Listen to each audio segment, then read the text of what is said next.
En Navidad, mi hija gritó: «Eres un egoísta patético», y me arrojó vino tinto a la cara con todas sus fuerzas.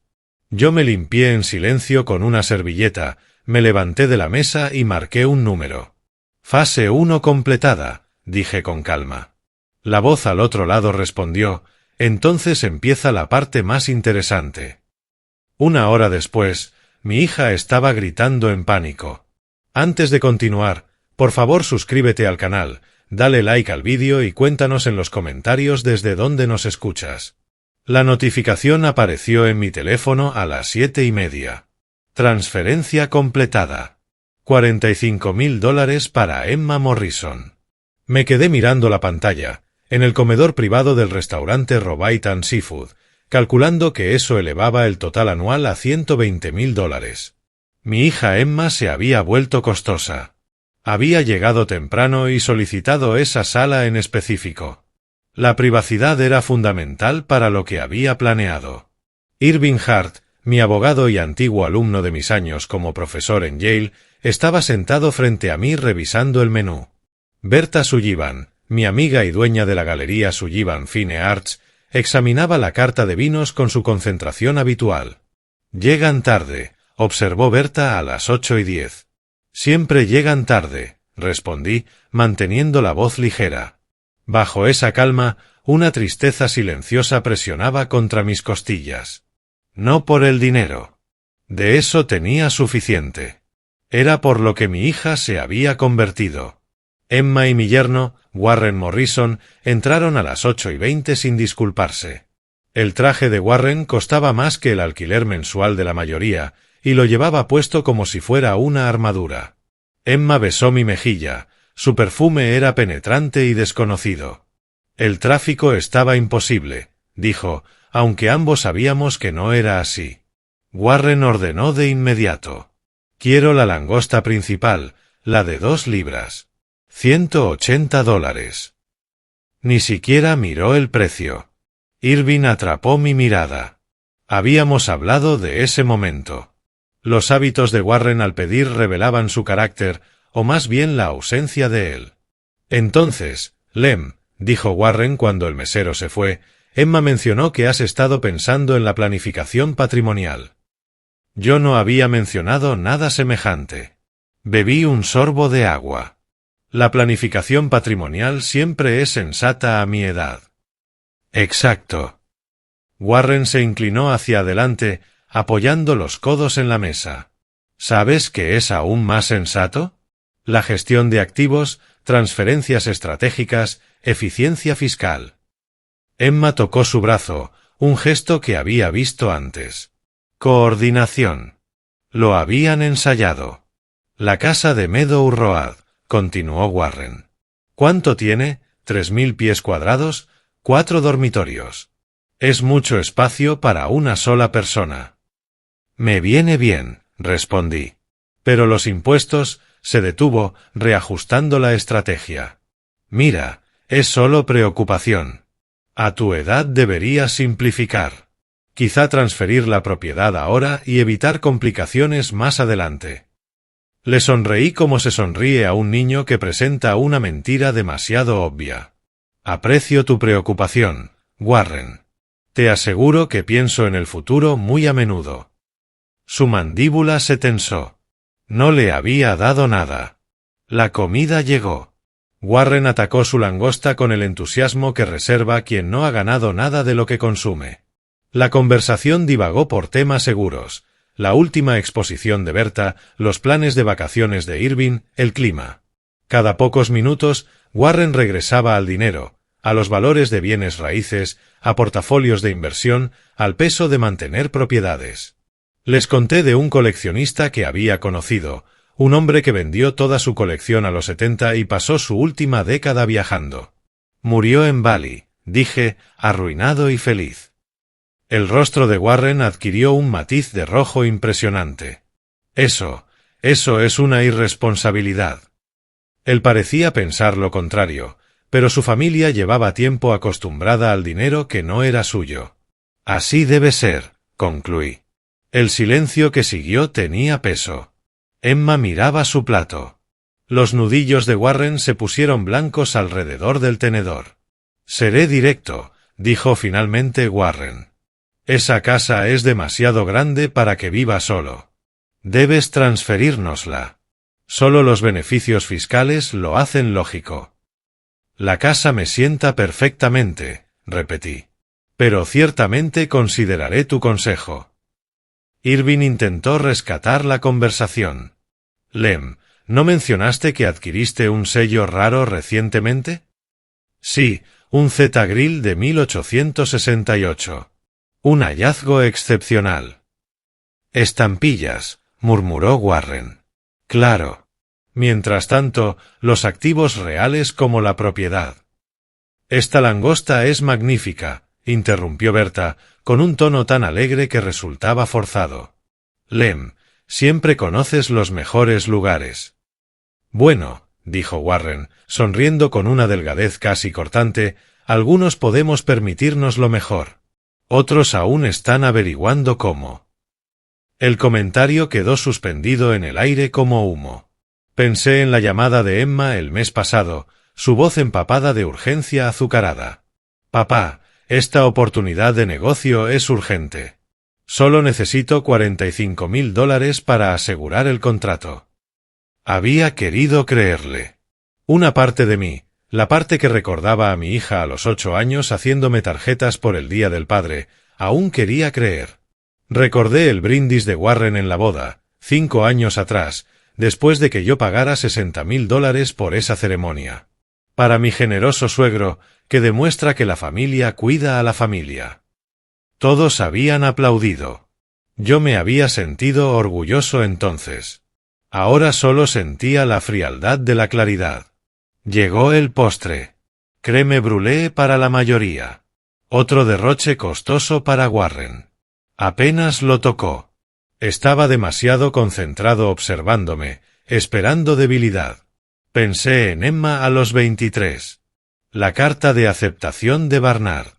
En cómo me quedé en mi estudio mirando mi pintura de la escuela de Vermeer, la que yo mismo había autenticado, valorada en $400,000. La sorpresa del dueño de la galería cuando llamé. Lem, has tenido esta pieza durante 20 años. Mi hija vale más que cualquier pintura, le dije. Nunca mencioné aquel sacrificio a Emma. ¿Qué padre lo haría? Ahora Emma estaba frente a mí, tocando nuevamente el brazo de Warren. No sabía si lo animaba o intentaba frenarlo. El comedor privado se sentía más pequeño, las paredes cerrándose. Las voces de otros comensales se filtraban por la puerta. Gente normal teniendo cenas normales. Tomé un sorbo lento de vino, perfectamente compuesto. El rostro de Warren había pasado del rojo al carmesí. Su respiración se aceleró. Los ojos de Emma iban de él a mí, calculando posibilidades. La tormenta venía. Podía sentirla formarse como el aire antes del trueno. Dejé mi copa y sonreí. El control de Warren se rompió como cuerda vieja. Necesitamos dinero ahora. Sigues retrasándolo, pero el tiempo se acaba. Mantuve la voz nivelada, casi curiosa. Ya les he dado $120,000 este año. ¿Es insuficiente? Eso son gotas en el océano para ti. Golpeó la mesa con la palma, haciendo vibrar los cubiertos. Vives en una casa de $3 millones y nosotros apenas sobrevivimos. Warren, empezó Emma, pero él ya no escuchaba. No, Emma, tiene que oírlo. Hemos sido pacientes. Hemos sido respetuosos. Pero la paciencia tiene límites. No dije nada.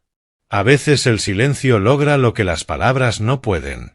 La mano de Emma tembló al levantar su copa de vino. Chateau Margaux, cosecha del 96, $200. Apenas lo había probado en toda la noche.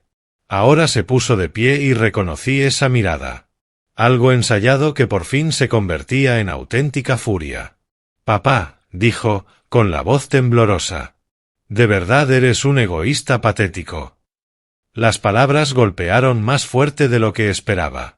No porque fueran ciertas, sino porque salían de su boca. Nunca pensaste en mí. Nunca. Siempre tus sellos, tus pinturas, tus colecciones de arte. ¿Y yo? ¿Qué soy yo? Nada. El vino voló. El rojo se esparció sobre el algodón blanco de Brooks Brothers, por mi rostro, goteando sobre la mesa. Botella de $200. Camisa de 180. La humillación, es así, no tenía precio. La sala entera se detuvo. El pequeño jadeo de Berta. Irving medio de pie. Otros comensales mirando desde la puerta. La propia Emma parecía sorprendida por lo que había hecho. Tomé la servilleta de lino, me limpié la cara lentamente, la doblé con precisión, como me enseñaron en el internado hace 60 años, y empujé mi silla hacia atrás sin prisa. Cada movimiento fue deliberado, controlado. Mi dignidad en silencio resultaba más devastadora que cualquier respuesta que pudiera haber elaborado. Caminé hacia la salida. Nadie habló. En el pasillo, lejos de testigos, saqué mi teléfono y marqué el número de marcación rápida de Irving. Contestó de inmediato. Había dejado la mesa 30 segundos después que yo. Fase 1 completada, dije en voz baja. Entonces empieza la parte interesante. La voz de Irving transmitía satisfacción. Tu casa en 30 minutos. Perfecto. Volví al comedor. Emma y Warren estaban reuniendo sus cosas con una energía frenética, evitando el contacto visual con cualquiera. Emma apretaba su bolso como si fuera un escudo. Papá, no pudo terminar. Lo siento, no quise. Warren se puso el abrigo, desafiante pese a la humillación. Quizá ahora entiendas. Vamos en serio. Se fueron sin mirar atrás. El comedor se sintió más amplio en su ausencia. Berta se acercó, su rostro marcado por la preocupación. Lem, eso fue horrible, ¿estás bien? Esbocé una leve sonrisa. Berta, todo está perfectamente bien. Confía en mí. Irving apareció a mi lado. El espectáculo, dijo suavemente, acaba de comenzar. 20 minutos después, estaba sentado en mi estudio, en Meadow Road número 47. Ya me había cambiado la camisa manchada de vino. 2 vasos de whisky Macallan de 30 años reposaban servidos.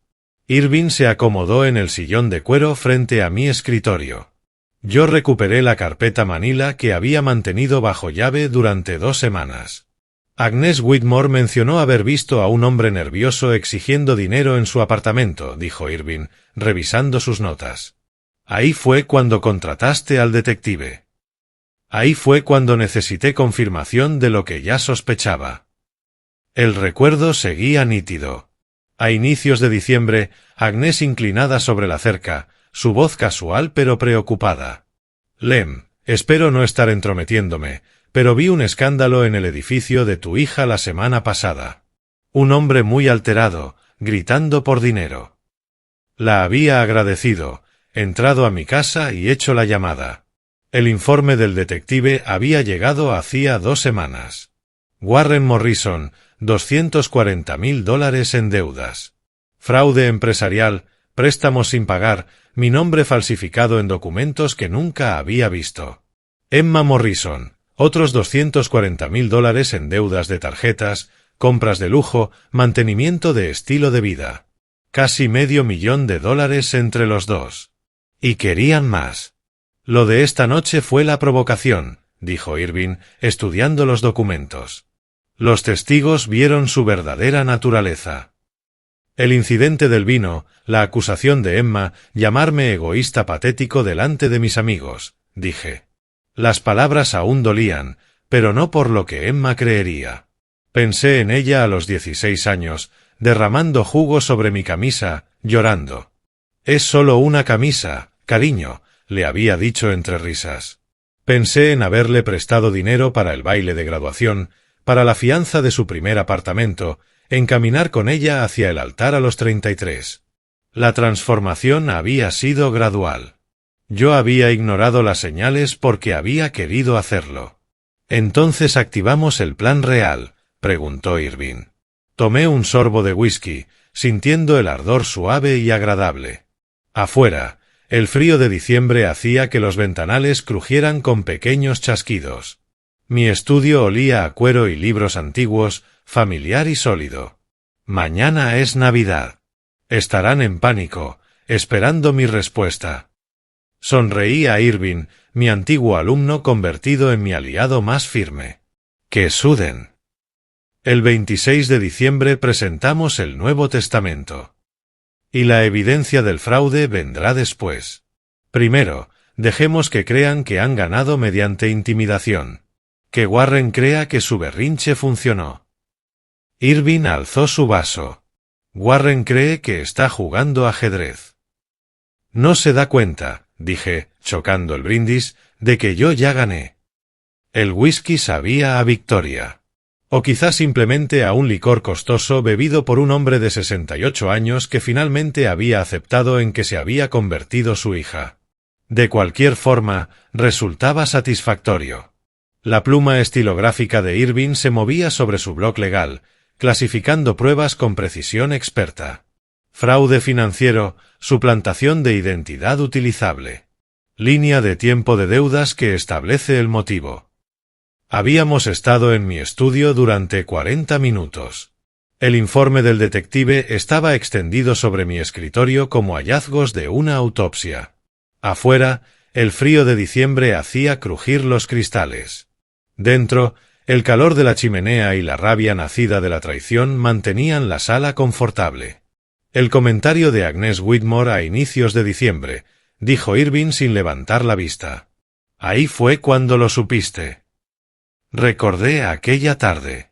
Yo había estado rastrillando hojas. Tarea inútil, más caerían después.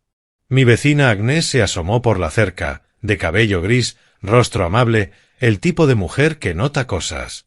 Lem, espero no entrometerme. Su voz transmitía preocupación. La semana pasada vi un disturbio en el edificio de tu hija. Un hombre muy alterado, gritando por dinero que le debían. Solo lo menciono porque, bueno, me preocupo. La había agradecido, manteniendo la voz tranquila. Entré, me quedé de pie en la cocina durante 10 minutos, el café enfriándose, comprendiendo que necesitaba saber la verdad. Fue ahí cuando necesité confirmación, le dije ahora a Irving. Ya sospechaba desde el verano, cuando las peticiones se volvieron agresivas, pero la sospecha no es evidencia. Y contrataste a Morrison Investigations, autorizado, asegurado, todo en regla. Tardó 3 semanas en compilar esto. Señalé la carpeta. Thomas Morrison había sido minucioso. Estados bancarios, registros empresariales, correspondencia con acreedores, fotografías de vigilancia, la anatomía de la traición documentada. Irving tomó una propuesta de negocio y leyó en voz alta. En asociación con el renombrado profesor de Yale Lem Bradley, fecha, marzo del año 2024. Me miró. ¿Nunca estuviste de acuerdo con esto? Nunca lo vi hasta hace 2 semanas. Eso es representación fraudulenta. Estatuto General de Connecticut, sección 52, 564. Anotó otra línea. ¿Cuántos documentos como este existen? El detective encontró 3 instancias separadas. Eso establece un patrón, no un error aislado. La evidencia dibujaba un panorama claro. Warren Morrison había comenzado a acumular deudas serias a inicios del año 2023. Startup tecnológica fallida, luego consultoría de inversiones sin licencia. Para mediados de ese año, sus promesas a acreedores mencionaban al suegro millonario y una inminente transferencia de propiedad. El gasto de Emma había aumentado en paralelo. Ropa de diseñador, restaurantes costosos, el apartamento en Stanford que superaba su capacidad económica. Irving levantó una carta. Esta es de un prestamista privado llamado Thompson. Warren prometió explícitamente una transferencia sustancial de propiedad del suegro, prevista para el primer trimestre del año 2025. La dejó sobre la mesa. Lo puso por escrito. Solté una risa amarga. Tenía tanta confianza. Pensó que la cena de esta noche lo asegurarían todo. Presionarme públicamente, armar un escándalo si me negaba, forzarme de un modo u otro. En cambio, dijo Irving, nos dio testigos de su carácter. Ajedrez, no damas, Irving. Saqué mi segunda carpeta, más delgada que el informe del detective pero igual de contundente, mi propia documentación de los regalos y transferencias del último año, cada uno acompañado por las solicitudes escritas de Emma, mensajes de texto, correos, notas con exigencias cada vez más elaboradas. Papá, esta oportunidad de negocio es urgente. Necesito 45.000 para asegurar el contrato. Papá, emergencia. La fianza del apartamento vence el viernes. ¿Puedes ayudar con 15.000? Papá, la inversión de Warren requiere capital inmediato. Solo 20 sería suficiente. $120.000 en 12 meses. Cada solicitud más dulce. Cada plazo más apremiante. Cada excusa más elaborada. ¿Cuándo sospechaste? Preguntó Irving. Pensé en ello. En junio, quizá. Emma llamó. Inusualmente afectuosa. Necesitaba 15.000 para el viernes. No explicó por qué. Solo repetía oportunidad. Después, en agosto, Warren en la barbacoa familiar, preguntando casualmente por mi planificación patrimonial. En septiembre, Emma llorando por teléfono por un gasto inesperado. En octubre, Warren enviándome un artículo sobre transferencias de propiedad con una nota. Pensé que te interesaría. No. El patrón estaba ahí. Yo lo había ignorado porque había querido hacerlo. En noviembre, continué, la voz de Emma se volvió más fría cuando dudé ante otra solicitud. Ahí lo entendí. Habían dejado de verme como familia. Me había convertido en un activo para liquidar. Irving pasó las páginas con las fotografías del detective. Warren en reuniones de negocios, gesticulando con grandilocuencia. Emma comprando en Greenwich Avenue, bolsas de tiendas que no podía permitirse. Los dos discutiendo en el estacionamiento de su apartamento. Estrés visible en su postura. Recordé la boda de Emma hacía 5 años, caminar con ella hacia el altar, su mano ligera sobre mi brazo, el brindis de Warren en la recepción, por la familia que apoya a la familia. Todos habían aplaudido. Yo había sentido una felicidad genuina. Mi hija radiante, iniciando su vida con un hombre joven y ambicioso. Ahora ese hombre aparecía en estas fotografías, y mi hija me había arrojado vino a la cara. Ellos creen que ganaron esta noche, dije en voz baja. Irving levantó la mirada. ¿Qué? Warren y Emma. Ahora mismo están en su apartamento, probablemente discutiendo sobre táctica. Pero Warren está convencido de que su intimidación funcionó. Le dirá a Emma que los hombres mayores no pueden manejar la confrontación, que mañana llamaré, capitulando. ¿Y lo harás? Le sonreí. ¿Tú qué crees? Irving devolvió la sonrisa. Creo que han interpretado la situación de forma catastrófica. Revisamos minuciosamente la evidencia de fraude. El error fundamental de Warren había sido poner reclamos falsos por escrito. Su arrogancia lo volvió descuidado. Asumió que yo era ingenuo, que no investigaría, que podría ser presionado mediante tácticas de choque. Había fallado en cada una de sus suposiciones.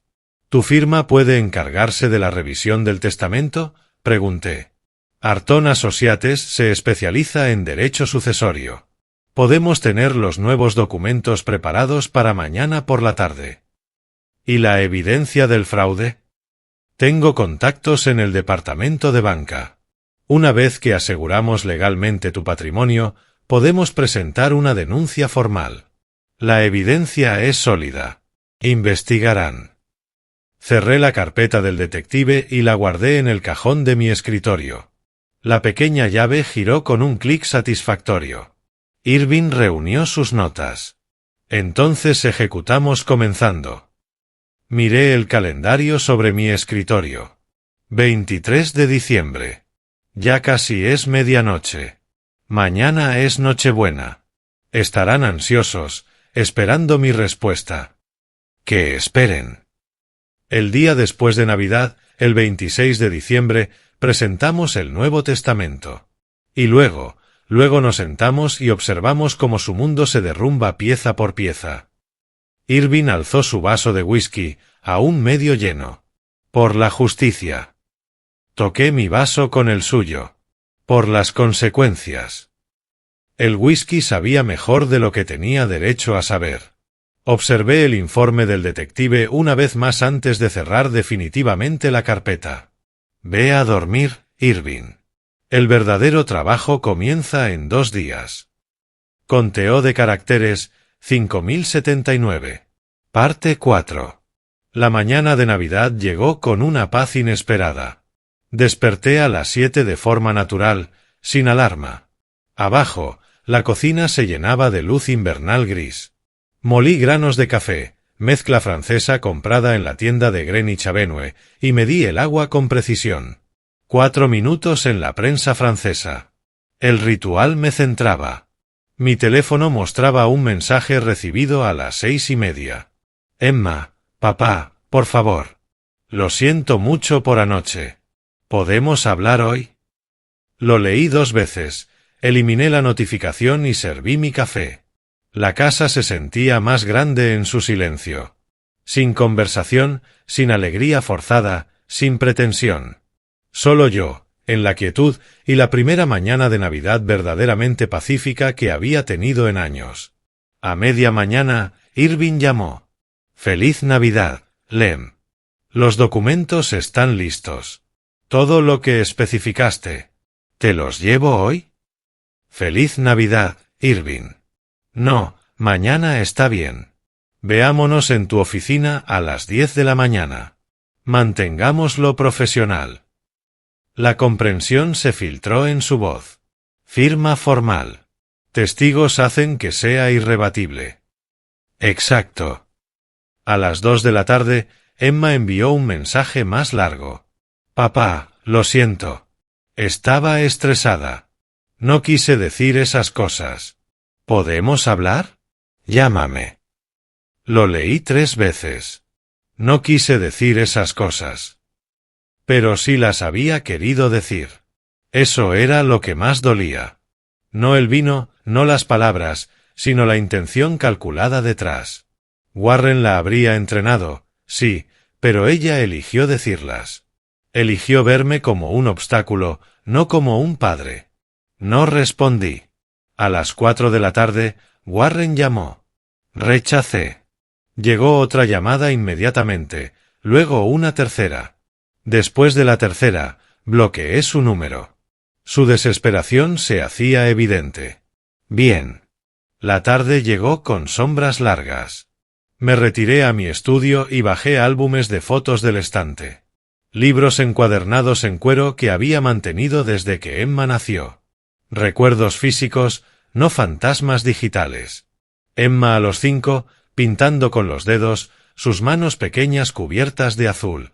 Emma a los 13, junto a mí en el Museo Metropolitano, señalando un Caravaggio. Emma a los 22, graduándose de Barnard, la birrete ligeramente torcido, su sonrisa brillante. Pasé páginas lentamente, dejándome sentir la pérdida antes de recuperar mi determinación. Del archivador saqué otro conjunto de documentos. Registros financieros que abarcaban 15 años. No la evidencia de fraude del detective, sino mi propia evidencia de amor. Recibo de subasta de Sus, fechado en junio de 2009. Mujer leyendo, Escuela de Vermeer. $400.000. Mi nota manuscrita en el margen, para la educación de Emma. Recordé estar en este mismo estudio aquel verano, mirando la pintura que había poseído durante 20 años. Comprada en una venta de patrimonio en 1989 por $85.000, autenticada después como Escuela de Vermeer. Había apreciado su valor de forma extraordinaria. Berta Sullivan había venido a evaluarla, más joven entonces, su rostro sorprendido. Lem, ¿estás seguro de esta pieza? ¿La amas? Amo más a mi hija. Firmé los papeles de venta esa misma tarde. Nunca le dije a Emma que vendí la pintura. Solo le dije que había ahorrado para su matrícula. El sacrificio era mío. Y mi silencio también. Hasta ahora, cuando importaba. Otros documentos contaban historias similares. Confirmación de transferencia bancaria, marzo de 2015. $35.000 para Emma Bradley. Línea de memo, depósito del apartamento. Factura del salón de bodas, septiembre de 2020. $60.000, pagados en su totalidad. Título de automóvil, diciembre de 2018. Toyota Camry, $28.000. Los extendí sobre mi escritorio igual que Irving había extendido la evidencia del fraude. Pero estos documentos mostraban amor, cuidado, un padre proveyendo para su hija. $185.000 a lo largo de 15 años. Dado libremente, jamás mencionado, jamás usado como reproche. Y a cambio, vino, acusaciones y manipulación calculada. A la mañana siguiente, el 26 de diciembre, me vestí con cuidado. Traje azul marino, corbata de Yale, un recordatorio sutil de quién había sido y de lo que había logrado. Portafolio de cuero con mi testamento actual, que pronto sería reemplazado. Arton Associates ocupaba un despacho en Greenwich Avenue, segundo piso, muebles de caoba y ventanales altos. La asistente de Irving me condujo a la sala de conferencias, donde él esperaba con 2 asistentes legales y una notaria. Señor Bradley, dijo Irving poniéndose de pie, le presento a la señora Patricia Chen, nuestra notaria. Patricia tendría unos 50 años, profesional, eficiente. Señor Bradley, un placer. Irving presentó el documento, encuadernado profesionalmente, 23 páginas tituladas Última voluntad y testamento de Lemuel Bradley. Lo estructuré para que resista cualquier impugnación, dijo Irving mientras me sentaba. La ley de Connecticut es clara. El testador tiene derecho absoluto a distribuir su patrimonio como considere. Incluí un párrafo de constatación de hechos estableciendo tu plena capacidad mental. Notas. Eres un profesor retirado de Yale, consultor de arte activo, gestionas personalmente inversiones complejas. Leí con detenimiento. El lenguaje era preciso, inequívoco. Mi patrimonio completo, aproximadamente $15 millones, incluyendo la casa de Greenwich, el portafolio de inversiones, la colección de arte, la colección de sellos, establecería la Fundación Bradley para becas de estudiantes de historia del arte. Emma recibiría $1, reconocimiento simbólico de su existencia. Warren no recibiría nada. La fundación, ¿podemos establecerla ahora o póstumamente?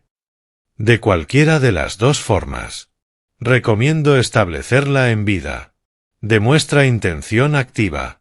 Es más difícil reclamar influencia indebida o capacidad disminuida.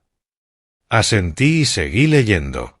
El testamento abordaba cada posible impugnación, cláusulas contra influencia indebida, documentación de capacidad, múltiples testigos, declaración explícita de lucidez y de intención deliberada. ¿Esto es inquebrantable?, pregunté. Tan inquebrantable como permite la ley sucesoria de Connecticut. Podrían impugnarlo. Y perderían. Patricia Chen intervino, su voz formal. Señor Bradley, necesito confirmar, ¿usted entiende que este documento revoca todos los testamentos y codicilos previos? Sí. Y lo está firmando por voluntad propia, sin coerción. Me permití una leve sonrisa. Totalmente por voluntad propia, quizá la decisión más libre que he tomado en años. Firmé con mi pluma estilográfica Montblanc, la que Yale me había regalado al jubilarme. Firma firme en cada página requerida, iniciales en los márgenes. Los asistentes legales firmaron como testigos. Patricia aplicó su sello notarial con un clic metálico satisfactorio. Firmado, atestiguado y notarizado, dijo Patricia. Este es ahora su testamento válido. Sostuve el documento un momento, sintiendo su peso. Mi testamento anterior, firmado en el año 2010 cuando Emma tenía 24 años, le dejaba todo. Simple, confiado, asumiendo que el amor equivalía a lealtad. Había aprendido mejor. Irving me entregó copia de otro documento, una carta formal con membrete de Arton Associates. Las cartas de notificación salen hoy. Correo certificado. Las recibirán el 28 de diciembre. Leí el primer párrafo. Estimada señora Morrison, representamos al señor Lem Bradley. Esta carta sirve como notificación formal de que el señor Bradley ha ejecutado un nuevo testamento con fecha 26 de diciembre de 2024. Doblé la carta y la guardé en mi portafolio. 2 días. Tenían 2 días de esperanza antes de que el suelo desapareciera bajo sus pies. Irving sirvió café de la cafetera de la sala de conferencias. ¿Qué crees que harán cuando lo lean? Me levanté y caminé hacia la ventana. Abajo, Greenwich Avenue mostraba a compradores posnavideños devolviendo regalos. La vida normal continuando, sin saber del pequeño drama que se desarrollaba sobre sus cabezas. Warren se enfurecerá. Emma entrará en pánico. Luego vendrán a mi casa, suplicando. Me giré hacia Irving. Y yo no abriré la puerta. ¿Después de eso? Después, comienzan las verdaderas consecuencias. El cartero llegó al apartamento de Emma y Warren en Stamford a las 11:15 del 28 de diciembre. No lo presencié directamente. El asistente legal de Irving confirmó la hora después, pero lo he imaginado lo suficiente para verlo con claridad. Emma firmando el recibo del correo certificado. Viendo la dirección del remitente. Arton Associates, abogados. Sus manos debieron temblar al abrir el sobre. Estimada señora Morrison, representamos al señor Lem Bradley.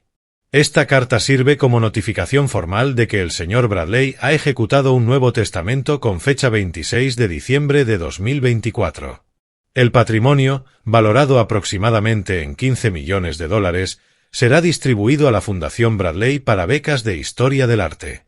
Emma Morrison recibirá $1 como legado simbólico. Warren Morrison, ninguna disposición. Estaba en mi estudio cuando mi teléfono comenzó a sonar. El nombre de Emma apareció en la pantalla. Rechacé la llamada.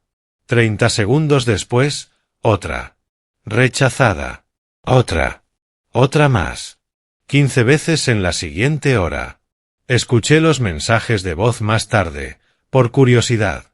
La progresión fue instructiva. Primer mensaje, 11:20 de la mañana. Papá, por favor. Recibí esta carta. Debe haber un error. Llámame. Quinto mensaje, 11:35. Papá, contesta. Por favor, tenemos que hablar. Décimo mensaje, 11:48. Daddy, por favor. Te lo ruego.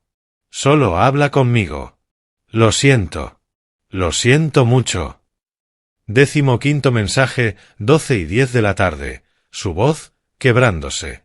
¿Por qué no respondes? Por favor, por favor.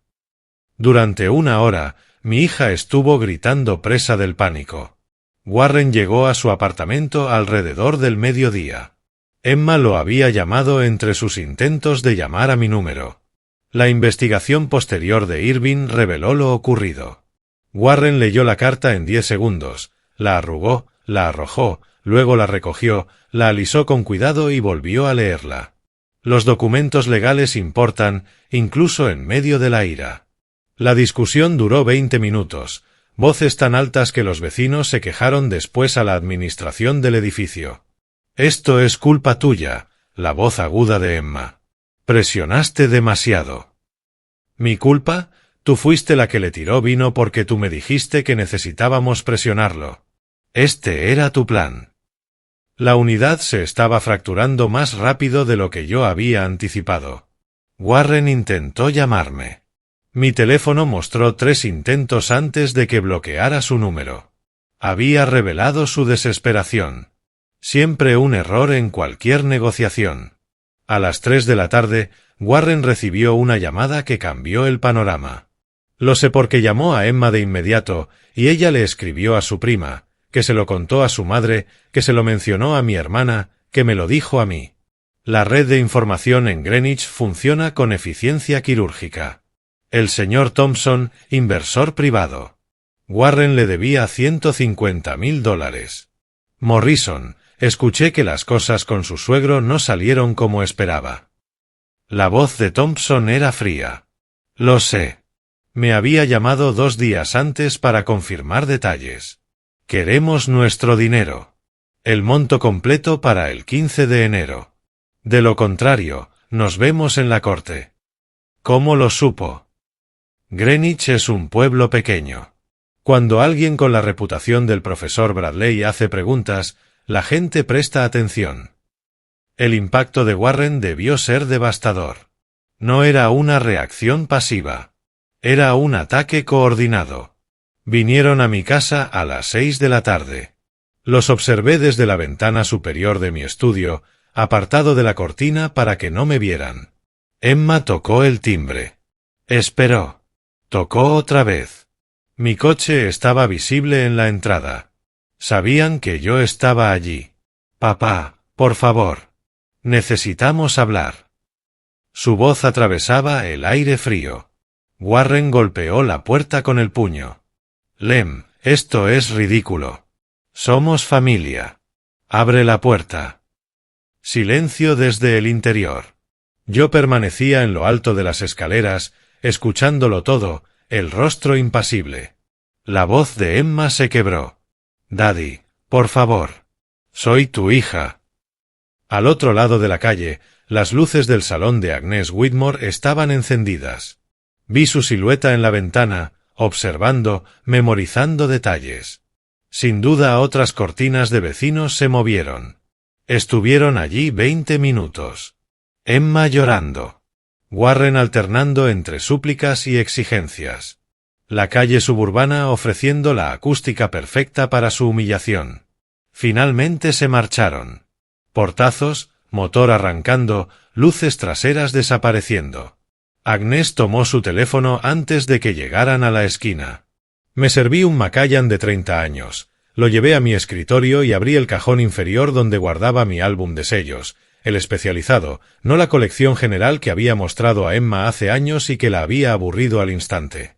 Ese álbum contenía piezas con las que la mayoría de los coleccionistas solo sueñan. El Z-Grill de 1868, uno de solo 2 ejemplares conocidos, un Jenny invertido, Penny Blacks con goma original. $2.700.000 en valor total, según la tasación del seguro. Emma nunca supo que existía. Pasé el dedo sobre la funda protectora del Z-Grill, pensando en el rostro de Warren al leer la carta, en la hora de pánico de Emma, en ellos dos de pie ante mi puerta, desesperados y avergonzados en público. Mi teléfono mostró un mensaje de Irving. Documentos de la segunda fase listos para presentar. Lunes, 2 de enero. Denuncia regulatoria financiera contra Warren preparada. Respondí. Procede. Tomé un sorbo de whisky. Revisé mi calendario. Círculo rojo, 2 de enero. Fase 2. 1 hora antes habían estado golpeando mi puerta, sus voces elevándose en la noche invernal. La parte realmente interesante empezaba el lunes. Miré mi reflejo en la ventana oscura. Vi a un hombre decidido. No a una víctima. Ellos quisieron jugar con un hombre viejo. Permítanme mostrarles cómo se ve la experiencia. El sobre del Departamento de Banca y Regulación Financiera de Connecticut llegó al apartamento de Warren el 2 de enero. Papel grueso, sello del Estado en relieve. Notificación oficial de investigación. Warren Morrison está bajo investigación por operar como asesor financiero sin licencia, en violación del párrafo 36b-31 de los Estatutos Generales de Connecticut. Las sanciones incluyen multas de hasta $10,000 y posible enjuiciamiento penal. Usted debe proporcionar toda la documentación de actividades de consultoría financiera realizadas entre 2023 y 2024 en un plazo de 30 días. Irving había trabajado rápido. Sus contactos a nivel estatal eran mejores de lo que yo había imaginado. Warren llamó a Emma de inmediato. Tenemos un problema. El Departamento de Banca del Estado me está investigando. Supe esto más tarde. La información fluye en patrones predecibles. ¿Podemos luchar contra esto?, preguntó Emma, su voz captada accidentalmente en el buzón de voz de Warren cuando éste la llamó por error desde el bolsillo. ¿Luchar contra el Estado? ¿Con qué dinero? ¿Con qué abogado? El 5 de enero, Emma pasó el día llamando a familiares, metódicamente, avanzando por su lista de contactos. Primero la tía Sara, mi hermana, con quien yo ya había hablado el 27 de diciembre. Tía Sara, por favor. Solo necesito hablar con papá. La voz de Sara fue fría. Emma, escuché lo que pasó en Navidad. No puedo creer que trates a tu padre así después de todo lo que ha hecho por ti. Clic. Su prima no devolvió las llamadas. Los amigos de la familia estaban ocupados. Para la tarde, Emma entendió que había quedado sistemáticamente aislada. Yo había envenenado cada pozo familiar, mencionando casualmente el incidente del vino y dejando que ellos sacaran sus propias conclusiones. En algún momento de esa tarde, Emma me buscó en Google. Lo sé porque después envió un correo electrónico haciendo referencia a lo que encontró. Buscaba munición, supongo. En cambio, descubrió a alguien que no conocía. Esa misma noche, yo estaba sentado en mi estudio mirando los 3 libros en mi estantería. Mis propios trabajos publicados por Yale University Press. Retratos holandeses en la era de Rembrandt, 1994. Comercio y lienzo, mercados del arte en el siglo XVII, 2003. Contemporáneos de Vermeer, maestros redescubiertos, 2012. Emma nunca los había leído. Nunca preguntó qué estudiaba yo, ni por qué importaba. Abrí el primero y encontré mi fotografía de autor. Un Lem más joven, 45 años, confiado y ambicioso. Esa versión de mí ganó la beca Guggenheim al año siguiente, $50.000, reconocimiento prestigioso. Había servido en la junta directiva del Museo Metropolitano entre 1998 y 2005. Había sido consultor privado para coleccionistas adinerados, comisión del 10% por compras, gestionando más de 30 millones en adquisiciones. Valor neto acumulado con cuidado, aproximadamente $15 millones. Pero yo había vivido en una casa colonial modesta, manejado un Volvo de 10 años, usado Brooks Brothers en lugar de marcas de diseñador. ¿Por qué? Porque no quería que Emma creciera con derecho a todo. La ironía me atravesó. Mi intento de enseñarle valores había creado un monstruo que me veía como un padre tacaño. Se había vuelto merecedora de dinero cuyo origen jamás conoció. Mi mayor fracaso como padre fue mi invisibilidad. Emma encontró mi página de Wikipedia esa noche. Leyó sobre la beca Guggenheim, la Junta del Met, mis publicaciones académicas citadas 200 veces en literatura especializada. Vio una fotografía de 1995, yo en un smoking durante una gala del Met, de pie junto a directores y coleccionistas multimillonarios. A las 11 de la noche envió el correo. Papá, he estado leyendo sobre tu carrera. Nunca lo supe. Siento mucho no haber preguntado. Lo leí. Sentí un dolor breve. Cerré el teléfono sin responder. Demasiado pronto. Necesitaba comprender las consecuencias por completo. El 8 de enero, Berta Sullivan organizó su salón de arte mensual. 15 coleccionistas, más de $200 millones combinados, se reunieron en su galería de Greenwich para vino y conversación. Berta lo preparó perfectamente. Momento intermedio. Conversación fluida. Guardias bajos. Y hablando de problemas de autenticación, alguien ha tratado con Warren Morrison, dijo con voz casual. Entiendo que el profesor Bradley descubrió ciertas tergiversaciones. Al parecer Warren se presentaba como socio comercial de Lem en ciertos esquemas de inversión. La sala quedó en silencio. Estas personas conocían mi reputación. Profesor emérito de Yale, es miembro de la Junta del Met, integridad impecable. Uno de los coleccionistas habló. Morrison se acercó a mí en noviembre pasado.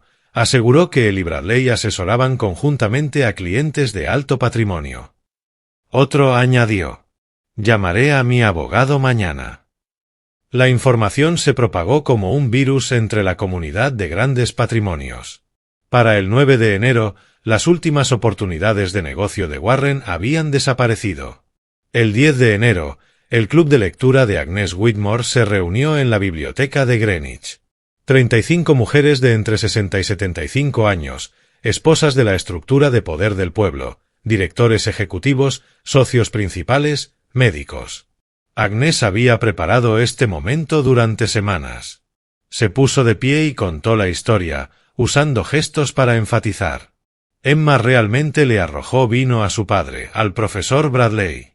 Vino tinto sobre su camisa blanca frente a invitados y gritándole: «Eres un egoísta patético». ¿Se imaginan?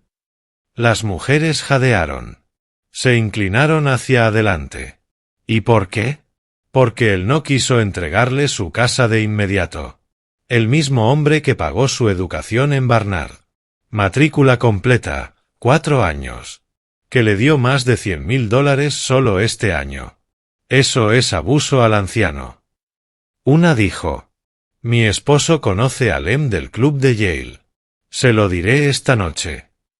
Fueron a casa, se lo contaron a sus maridos. Los maridos recordaron a Warren Morrison, ese joven agresivo que presumía conexiones que no tenía. A la mañana siguiente, 2 de los clientes corporativos de Emma cancelaron contratos. «Vamos en otra dirección», dijeron. La razón real: riesgo reputacional.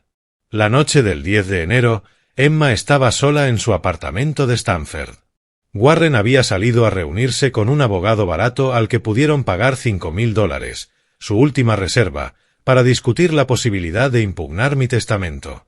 Ella me buscó en Google obsesivamente, reseñas de mis libros en Amazon, mi página archivada en Yale, artículos sobre la Guggenheim, proyectos de consultoría de museos. Una fotografía del 2002, yo en una gala del Met, junto al director del museo y 2 coleccionistas multimillonarios. Todos vestidos de gala.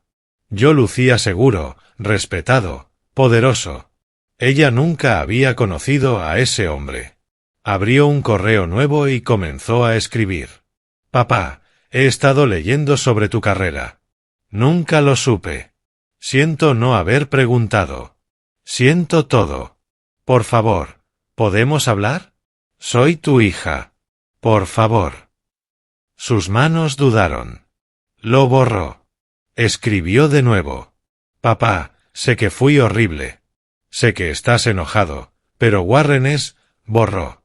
Intentó otra vez. «Por favor, necesito ayuda. Nos estamos ahogando». Warren borró. Finalmente envió algo simple. «Papá, lo siento, ¿podemos hablar?». Al otro lado del pueblo, en Greenwich, yo estaba en mi estudio. Vi la notificación del correo, leí su mensaje, sentí un breve dolor. Seguía siendo mi hija. Pero cerré el teléfono sin responder. Irving envió un mensaje. «Investigación regulatoria ahora formal. Warren será citado para entrevista en un plazo de 2 semanas. También supe de Berta. Su conversación en el salón funcionó perfectamente. El nombre de Morrison es veneno en Greenwich». Respondí. «Bien. Dejemos que respire una semana. Luego ajustamos las tuercas». El 15 de enero llegó con el plazo de Thompson. Warren no tenía dinero. El mensajero apareció en su apartamento de Stamford a las 9 de la mañana. Warren firmó el grueso sobre. Vio la dirección del bufete. Dentro, la demanda formal en papel pesado. Último aviso. Pago de $150,000 más intereses acumulados requerido antes de las 5 de la tarde de hoy.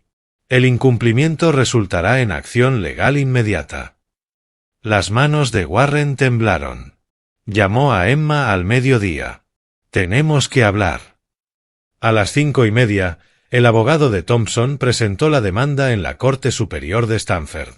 Número de caso, CV 25234. Registro público.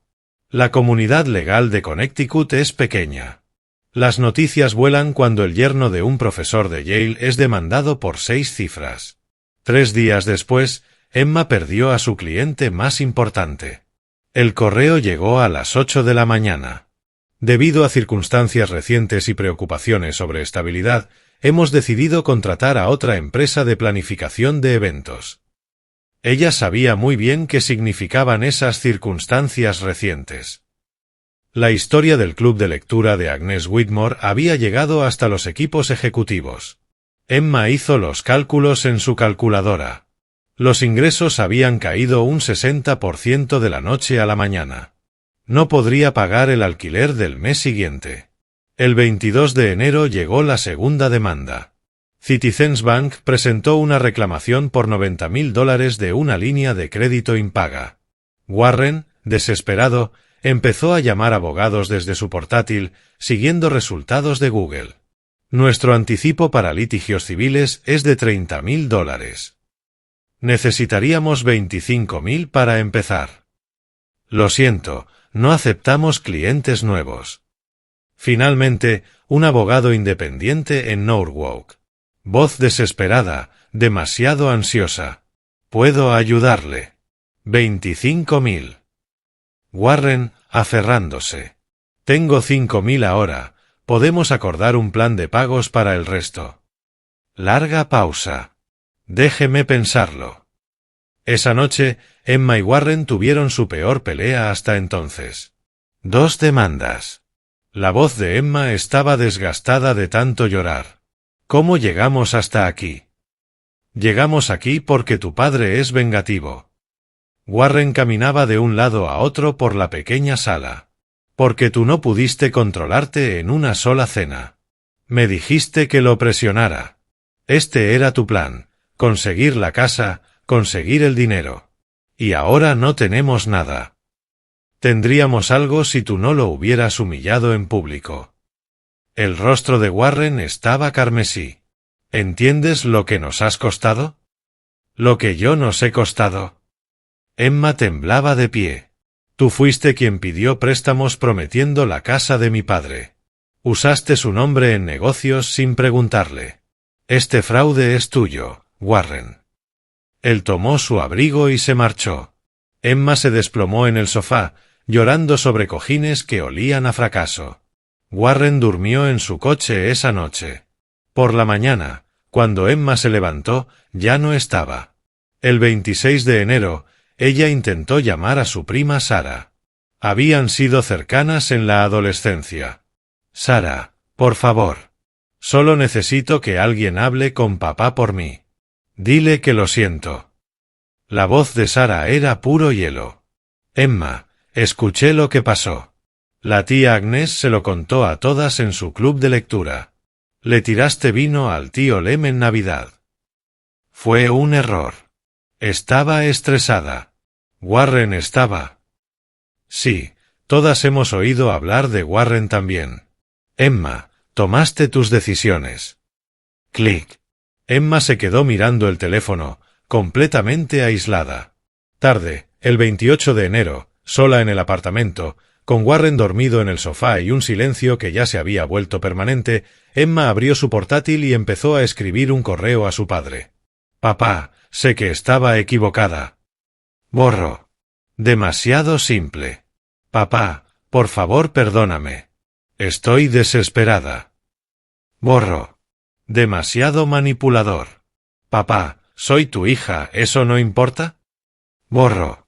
La biología no es absolución. Finalmente, a las 2:47 de la madrugada, escribió.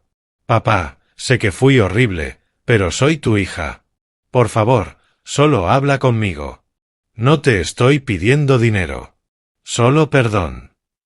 Se quedó con el cursor sobre enviar, cerró los ojos, hizo clic y luego se sentó mirando el teléfono, esperando una respuesta inmediata. Nada llegó. Amaneció. Seguía sin respuesta. Por la tarde, revisaba el correo cada pocos minutos, actualizando compulsivamente. Yo había leído el correo de Emma la misma noche en que lo mandó. Vi la notificación en mi teléfono a las 2:53 de la madrugada. Soy de sueño ligero a los 68. Lo leí en la cama, la pantalla iluminando la oscuridad. Sentí un dolor breve. Seguía siendo mi hija. La desesperación en sus palabras era genuina.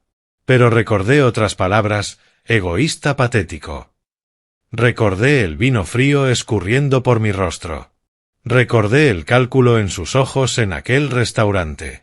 La coordinación con Warren. El año completo de exigencias cada vez mayores. Esperé 24 horas para responder. La disciplina importa. La tarde del 29 de enero, escribí con cuidado. Emma, siempre te he querido, pero la confianza está hecha añicos. Cuando entiendas el verdadero valor de la humanidad, no del dinero, quizá hablaremos. Lo envié. La respuesta era amable, pero firme. Sin alivio inmediato. Condiciones marcadas. Emma lo leyó sentada a la mesa de su cocina.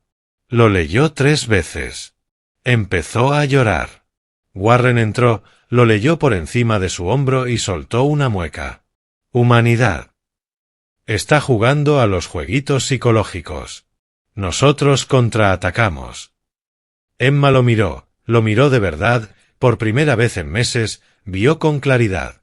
Vio manipulación, vio fracaso, vio al hombre que había destruido su relación con su padre. Pero aún no estaba lista para actuar según esa claridad. El 3 de febrero, Warren reunió como pudo $5,000. El último adelanto de efectivo disponible en una tarjeta de crédito al 29% de interés. Contrataron al abogado de Norwalk para impugnar mi testamento. La estrategia era desesperada. Alegar disminución de capacidad por edad, argumentar que a los 68 años yo no era competente para tomar decisiones patrimoniales importantes. El abogado sabía que el argumento era débil, pero necesitaba el dinero. Presentó una moción solicitando evaluación psiquiátrica ordenada por el tribunal. Warren se lo explicó a Emma como si fuera un plan brillante. Así ganamos. Probamos que él no es capaz de tomar decisiones sensatas. Invalidamos el testamento. Quizá hasta consigamos que le nombren un tutor legal. Emma dudó. A mi papá me parece perfectamente lúcido. Ese es el punto. Nosotros afirmamos que no lo es. Es estrategia legal. La moción fue presentada. El tribunal programó la evaluación para el 10 de febrero. Irving me llamó esa noche. El abogado de Warren presentó una moción. Solicitan evaluación psiquiátrica ordenada por el tribunal, alegando que careces de capacidad por la edad.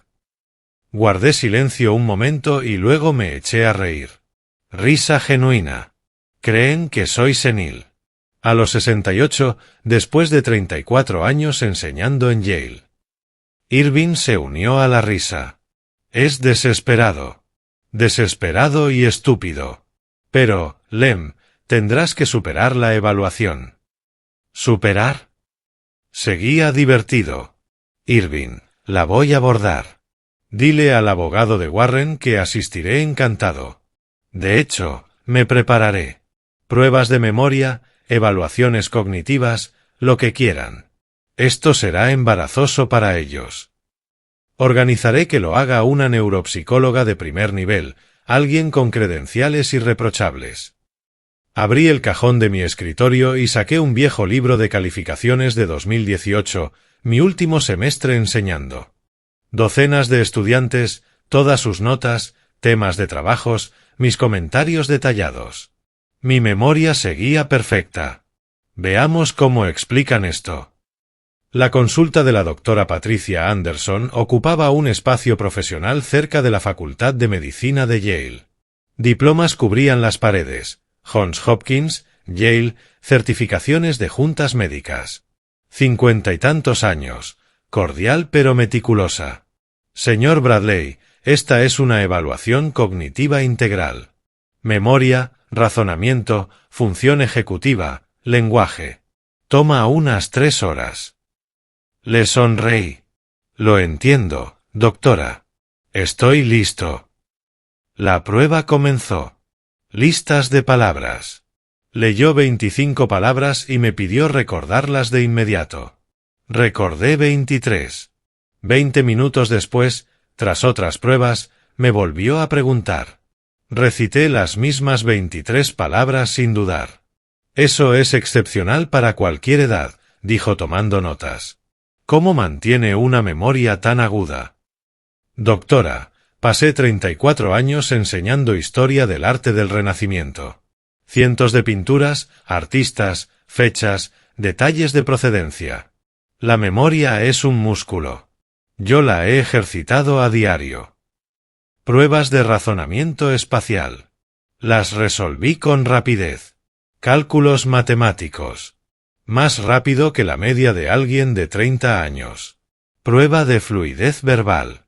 Nombrar tantos animales como fuera posible en 60 segundos. Nombré 42. Última pregunta. Señor Bradley, ¿puede contarme sobre su carrera? Di un resumen de 10 minutos. Cursos específicos impartidos, títulos de libros, fechas de publicación, nombres de colegas, metodologías de investigación. Sin notas, sin vacilaciones, recuerdo perfecto. La neutralidad profesional de la doctora Anderson se resquebrajó ligeramente. Estaba impresionada. El 12 de febrero llegó su informe. Yo no lo vi de inmediato. Irving me llamó primero. Lem, llegó la evaluación de la doctora Anderson. Te va a gustar. Léeme la conclusión.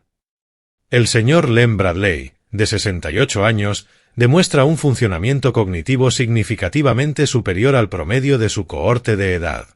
Memoria, superior. Velocidad de procesamiento, por encima del promedio. Función ejecutiva, excelente. Ninguna evidencia de demencia, deterioro cognitivo leve o capacidad disminuida.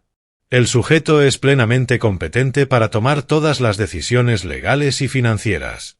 La capacidad testamentaria es incuestionable. Me permití sentir satisfacción. Envía una copia al abogado de Warren. El abogado principal de Warren lo llamó dentro de la hora. Señor Morrison, tengo el informe de la doctora Anderson. Me temo que no es favorable para nuestra posición. La voz de Warren, desesperada. ¿Qué dice? Concluye que su suegro posee una capacidad cognitiva superior y una competencia testamentaria incuestionable. En términos simples, está más lúcido que un bisturí. El juez no considerará esta impugnación. ¿Podemos obtener una segunda opinión? Otro médico. ¿Con qué dinero? Además, la doctora Anderson es parte de la Facultad de Medicina de Yale. 25 años de experiencia. Reputación irreprochable. Estoy retirando la moción y cerrando su caso. Espere, mis $5,000. Hice el trabajo. La moción fracasó. Lo siento, señor Morrison, pero esto estaba mal planteado desde el inicio. Clic. Warren se quedó mirando el teléfono. $5,000 desperdiciados. Moción retirada. Última munición agotada. El 15 de febrero, Irving escaló la situación. Había estado preparando todo mientras esperábamos los resultados de la evaluación. Presentó una denuncia formal ante la oficina del fiscal general de Connecticut, División de Crímenes de Cuello Blanco. El documento era exhaustivo. Una carpeta gruesa, con pestañas organizadas, presentación profesional. Warren Morrison, entre 2023 y 2024, se presentó a sí mismo como socio comercial del distinguido profesor de Yale Lem Bradley en 3 propuestas de inversión separadas, solicitando más de $400,000 en total. Anexos. Documentos empresariales con conexiones falsificadas a mi persona. Declaraciones juradas de inversionistas potenciales. Mi declaración jurada afirmando que jamás autoricé el uso de mi nombre. Violaciones a los estatutos generales de Connecticut, robo de identidad, falsificación, suplantación criminal. Penalidades potenciales, hasta 5 años de prisión y $10,000 en multas. Irving se reunió con un asistente del fiscal general. Revisó la evidencia paso a paso. ¿El profesor Bradley está preparado para testificar?, preguntó el fiscal. Absolutamente. Profesor emérito de Yale, es miembro de la Junta del Met, académico publicado. Credibilidad incuestionable. Esto es fraude serio. Abriremos investigación formal. Irving me envió un mensaje. Salgo de la oficina. Denuncia presentada. Se lo están tomando en serio. Warren puede enfrentar cargos penales. Respondí. Bien. El 20 de febrero, Agnes Whitmore organizó su evento benéfico. 50 mujeres de la élite de Greenwich se reunieron en la sala de conferencias de la biblioteca. Patrimonio conjunto superior a $500 millones. Esposas de directores ejecutivos, socios principales, médicos. El evento se presentaba como un acto de apoyo a los ancianos. Todas sabían el verdadero propósito. Agnes tomó la palabra a mitad del programa. Había preparado diapositivas, profesionales, no chismosas. El abuso financiero a los mayores es una crisis creciente. A veces lo cometen extraños, pero muchas veces es la propia familia. Quiero compartir un ejemplo local. Describió el incidente de Navidad sin nombres al inicio. Esto le ocurrió al profesor Lem Bradley. Su propia hija, Emma Morrison, lo humilló públicamente, exigiendo que cediera su casa. Cuando se negó, ella le arrojó vino a la cara. Su yerno, Warren Morrison, había estado usando fraudulentamente el nombre de Lem en esquemas de inversión. La sala estalló, jadeos, cabezas negándose, comentarios indignados. Es una vergüenza. Alguien debería denunciar esto. Agnes, satisfecha. Oh, ya está denunciado. El fiscal general está investigando. Veredicto social, final. Las mujeres se marcharon y se lo contaron a sus maridos. A la mañana siguiente, Warren Morrison y Emma Morrison eran persona non grata en Greenwich. Los dos últimos clientes de eventos de Emma cancelaron por correo. Vamos en otra dirección. El 25 de febrero, el amanecer llegó frío. Escuché algo en mi porche a las 6 de la mañana. No eran golpes. Solo presencia. Esperé hasta las 8 deliberadamente. Dejar que las consecuencias respiraran. Cuando abrí la puerta, Emma estaba allí, sentada en los escalones de piedra, encorvada, su abrigo insuficiente para la temperatura, el cabello sin lavar. Había perdido quizá 15 libras. Envejecida visiblemente.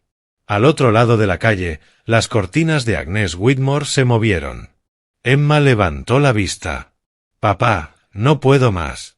Tenías razón en todo. Warren me manipuló. Me convertí en alguien que odio. Me perdí. Te perdí. Por favor, solo dime que hay un camino de regreso. La miré. Vi a la hija que había sido, la desconocida en que se había convertido, la persona rota que era ahora. Sentí un dolor breve, luego claridad. Emma, entra. Necesitamos hablar. Sostuve la puerta abierta. Ella se puso de pie con dificultad y entró. Primera vez en la casa desde el desastre de Navidad. Fuimos a la sala. Le indiqué el sofá. Siéntate. Se sentó, mirando alrededor. Todo igual, pero distinto. Fui a la cocina y regresé con 2 tazas de café, la suya con canela, como siempre le había gustado. Un gesto pequeño, pero revelador, aún la conocía, aún me importaba. Me senté frente a ella en mi sillón de cuero. Déjame hablar primero, dije con suavidad. Lo que ocurrió estos 2 meses no fue venganza. Fueron consecuencias. Tú y Warren tomaron decisiones. Yo simplemente dejé de protegerlos de los resultados. Emma asintió, llorando en silencio. Pero estás aquí. Eso significa algo. Así que te diré lo que viene después, pero primero debes escuchar algunas verdades. Sobre Warren, sobre ti, sobre todo. Emma se secó los ojos. Estoy lista para escucharlo. Todo. Nos sentamos frente a frente. Café entre nosotros. El suyo, con canela. Un ritual de cuidado. Emma parecía más pequeña, más delgada, envejecida de alguna manera. 2 meses la habían envejecido 5 años. Cuéntame qué pasó, dije. Empieza desde el principio. Respiró hondo. Warren me convenció de que escondías millones, que los ancianos, que tú eras egoísta, que tenía derecho a mi herencia ahora, no después. Decía, tu papá vive en una casa de $1 millón, conduce un buen coche, seguro tiene cuentas que no conoces, ¿por qué debería sufrir mientras se lo acumula? La escuché sin interrumpir. Quería creerle porque era más fácil que admitir que habíamos fallado, que los negocios de Warren no funcionaban, que yo no conseguía suficientes clientes. Creer que tú eras el problema significaba que nosotros no lo éramos. Y lo del restaurante fue ensayado. Warren me entrenó durante días. Dijo que teníamos que presionarte públicamente. Forzar tu mano. Si aceptabas, perfecto. Si te negabas, armar un escándalo. Demostrar que íbamos en serio. Miró sus manos. El vino no estaba planeado. Eso fue solo rabia. Rabia real. De verdad creí lo que decía. Me levanté, fui por documentos a mi escritorio y los extendí sobre la mesa de centro. Mira esto. Cada $1 que te di en 15 años. No solo este año, todo. Estados bancarios, $185.000 en total. Facturas de boda, título del coche, depósito del apartamento. Y luego el recibo de SUS, del año 2009, $400.000. Mi nota manuscrita al margen, para la educación de Emma, . Su rostro palideció. ¡Qué pintura! Paisaje holandés. Escuela de Jacob van Ruysdael. Lo tuve 20 años. Lo vendí para pagar tu matrícula en Barnard. Nunca te lo dije. ¿Por qué no? No quería agradecimiento. Quería que fueras feliz. Quería que estudiaras. Eso era suficiente. Empezó a llorar, lágrimas silenciosas. Saqué el informe del detective. Ahora lee esto. Las deudas de Warren en el casino, $50.000. Emma no sabía nada de los archivos recuperados de su portátil por los investigadores. Un documento titulado Estrategia de salida. Emma lo leyó en voz alta, la voz quebrándose. Después de la transferencia de la casa, solicitar el divorcio. Distribución equitativa de Connecticut. Tomar 50% del valor. Casa de 3 millones igual a 1.5 millones de pago. Mudarse a Boston. Empezar de nuevo. Me miró. Iba a divorciarse de mí en cuanto consiguiera lo que quería. Tú eras una herramienta, Emma. No una compañera. Se cubrió el rostro con las manos, los hombros temblando. La dejé llorar y luego hablé con firmeza, pero sin dureza. Emma, te doy una opción. Divórciate de Warren. Empieza de nuevo. Te ayudaré a reconstruir. No con dinero, sino con guía, contactos, apoyo. O quédate con él. Húndanse juntos. Mi testamento no cambia de ninguna manera. Tú decides quién quieres ser. Ella se secó los ojos. Me elijo a mí. Finalmente, 5 días después, Emma presentó la demanda de disolución matrimonial en el tribunal de Norwalk. Rellenó los formularios ella misma. No tenía abogado, no podía permitírselo. Marcó las casillas necesarias. Ruptura irreparable, sin hijos, las deudas matrimoniales superan los activos. Warren recibió los papeles el 3 de marzo.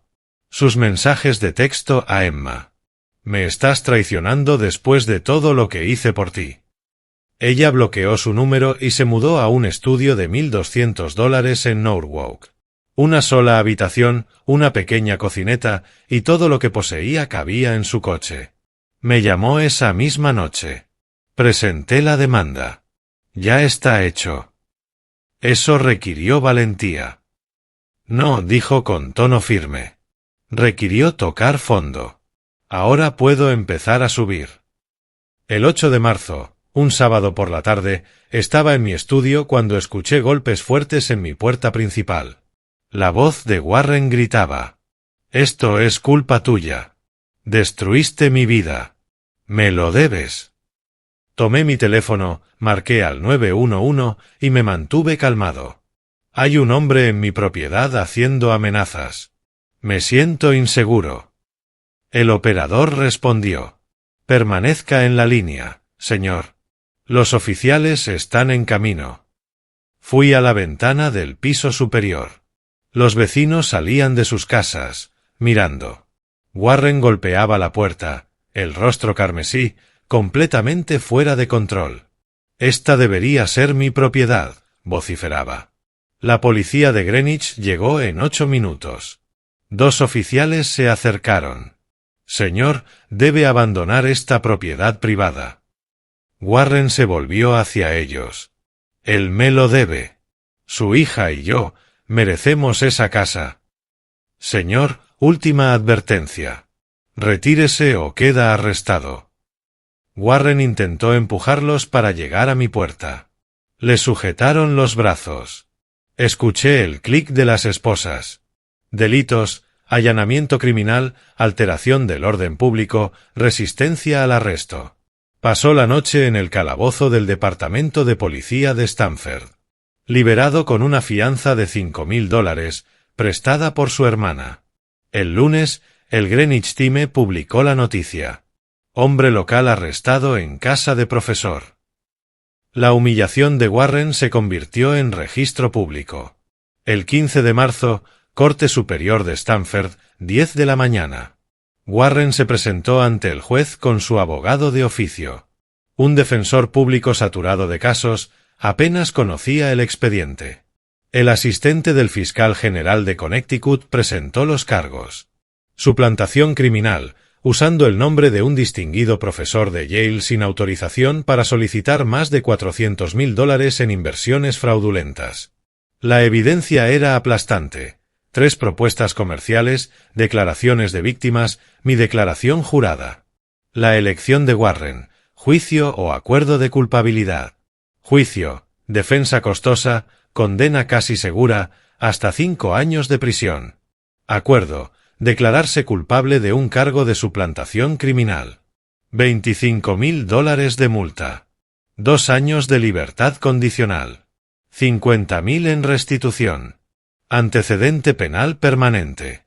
El juez se dirigió directamente a Warren. ¿Entiende que está admitiendo su culpabilidad? La voz de Warren apenas audible. Sí. Usó el nombre de un profesor distinguido, su propio suegro, para robar a personas. Sí. El juez lo reprendió por explotación a un adulto mayor y traición familiar, luego aceptó el acuerdo. Golpe de mazo. Warren Morrison era ahora un criminal condenado. Irving me envió un mensaje desde la sala. Listo. Está acabado. Leí el mensaje en mi estudio. Cerré el teléfono. Justicia servida. A finales de marzo, Emma necesitaba recoger sus últimas pertenencias del apartamento de Stamford. Habíamos acordado que iría cuando Warren no estuviera, pero él apareció de todos modos. No se habían visto desde la presentación del divorcio. Warren lucía terrible, sin afeitar, derrotado, los ojos hundidos. Podríamos haberlo tenido todo, dijo. Los millones de tu padre, la casa. Pero te rendiste. Emma lo enfrentó con firmeza. No, Warren. Tú te rendiste a la honestidad, a la integridad, a la decencia.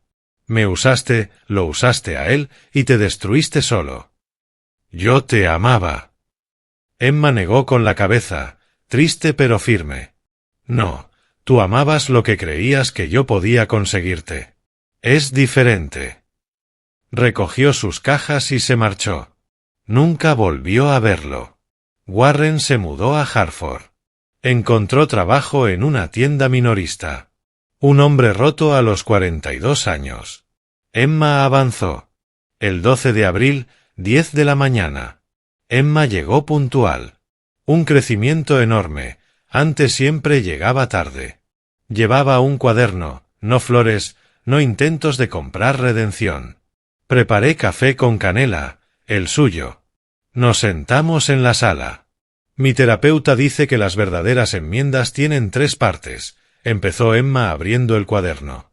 Reconocer lo que hice, entender cómo te dolió y mostrar cómo he cambiado. Su voz se quebró mientras leía. Te llamé egoísta patético delante de personas que te respetan. Te arrojé vino a la cara, humillándote públicamente. Exigí tu casa, tu hogar, como si tuviera derecho a él. Creí mentiras sobre ti en lugar de preguntarte directamente. Dejé que Warren me manipulara porque era más fácil que enfrentar mis propios fracasos. Le caían lágrimas en el rostro. Te hice sentir, a ti, a mi padre, que vendió una pintura de $400,000 para pagar mi educación, que no estabas haciendo suficiente.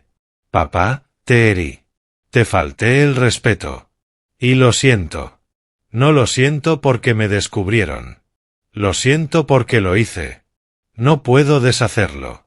Solo puedo prometer que estoy cambiando. Todos los días. No espero tu perdón, solo quería que supieras que por fin entiendo lo que hice. Guardé silencio un momento, luego hablé con cuidado. Emma, agradezco tu honestidad. Veo que estás intentando. Pero perdonar no significa olvidar. No significa volver atrás. Rompiste la confianza. La confianza se reconstruye despacio, con acciones constantes, no con palabras. Ella asintió, llorando. Así que esto es lo que ofrezco. Reconstruimos la relación, despacio. Trabajas, pagas tus deudas, sigues en terapia. Yo seré tu padre, guía, apoyo, tiempo juntos. Pero mi testamento se queda como está. No es castigo. Es claridad. No necesitas herencia. Necesitas construir tu propia vida. Sí. Sí, puedo aceptarlo. Su voz era firme. No quiero tu dinero, papá. Quiero recuperar a mi padre. Sonreí. La primera sonrisa genuina entre nosotros en meses. Entonces desayunemos. Haré tostadas francesas, como cuando eras pequeña. A mediados de junio, trabajé con Irving para establecer formalmente la Fundación Bradley para estudiantes de Historia del Arte. Primera contribución, $500,000 por la venta de un cuadro holandés. Irónicamente, similar al que había vendido para pagar la educación de Emma. Misión de la Fundación, becas para estudiantes talentosos pero con dificultades económicas que deseen estudiar Historia del Arte. El comité de selección incluía a Berta Sullivan y 2 profesores de Yale. Julio trajo la primera ceremonia de entrega de becas en la biblioteca de Greenwich. Presenté $25,000 a una joven de origen humilde. Me recordó a la joven Emma antes de que todo saliera mal. Emma asistió, sentada al fondo, observando cómo la comunidad me honraba. Luego dijo: «Eso pudo haber sido nuestro legado juntos. Lo siento. Casi lo arruino». «Es nuestro legado», le dije. «Solo tomó un camino distinto. A veces, los mejores caminos aparecen tras terrenos difíciles». En agosto, un sábado, Emma y yo manejamos a Manhattan. Una tradición mensual que habíamos reconstruido desde mayo, visitar el Museo Metropolitano como cuando ella era niña. Nos detuvimos en la sala de maestros holandeses. Le expliqué técnicas, historia, contexto cultural. Emma escuchaba con atención, hacía preguntas inteligentes. Había estado estudiando entre visitas. Frente a un paisaje de un pintor menor holandés, me detuve. «Esto me recuerda al cuadro que vendí en 2009», dije. «Mismo artista, Jacob van Ruysdael. Época similar. El que vendiste por mi matrícula». Su voz estaba tensa. «Sí». «¿Te arrepientes?» La miré con atención. «Me arrepentí de que nunca supieras que lo oculté. No del sacrificio, sino del secreto. Eso te hizo pensar que el apoyo era fácil, que tenía recursos ilimitados. Ese fue mi error. Ojalá lo hubiera sabido. Yo habría». ¿A los 19 años? No lo creo. Pero ahora, a los 38, habiendo perdido todo y reconstruido tu vida, ahora entiendes el valor. Eso vale más que el cuadro. Nos quedamos allí juntos, mirando el arte. Entendiéndonos, al fin. Esa noche me senté en mi estudio, la luz tranquila entrando por las ventanas. Miré mis estanterías, mis propios libros publicados, volúmenes de historia del arte, 34 años de trabajo académico. Mi colección de estampillas, valorada en $2.700.000, aún preservada en secreto. Los documentos de la Fundación sobre el escritorio, con su sello oficial. Mi testamento seguía intacto. El dinero para la fundación, no para la familia. El teléfono sonó. Emma. Papá, hay una exposición especial en el Met la próxima semana. Vermeer y sus contemporáneos. ¿Quieres venir? Quizás cenamos después. Sonreí. Me encantaría. ¿Martes funciona? Perfecto. Paso por ti a las 2. Te quiero, papá. Yo también te quiero, Emma. Serví una pequeña medida de Macallan de 30 años. No por victoria.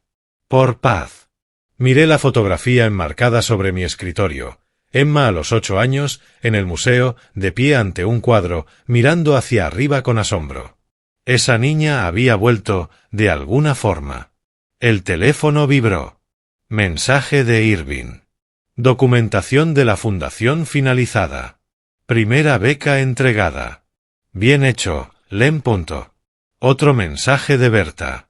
Encantada de verlos juntos en la ceremonia.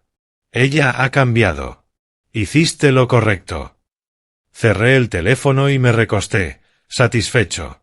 No feliz, la satisfacción es diferente, más profunda. Había protegido lo que importaba, mi dignidad, mis valores y, en última instancia, el alma de mi hija. El testamento permanecía sin cambios, pero la relación se había restaurado. Un cimiento mejor que cualquier herencia. Al recordar aquella cena de Navidad, el vino escurriendo por mi rostro, las palabras hirientes de Emma, la sonrisa calculadora de Warren, lo entendí de otra manera. No como un ataque, sino como un regalo doloroso. Me obligó a actuar. Obligó a Emma a enfrentarse a sí misma. Obligó a Warren a revelar su verdadero carácter ante todos. Si hubieran conseguido lo que querían, Emma habría quedado atrapada en ese matrimonio tóxico, ciega aún a su propia codicia, convencida de que merecía lo que no había ganado. Warren la habría destruido tarde o temprano. En cambio, estaba libre, construyendo una vida real, aprendiendo valores reales.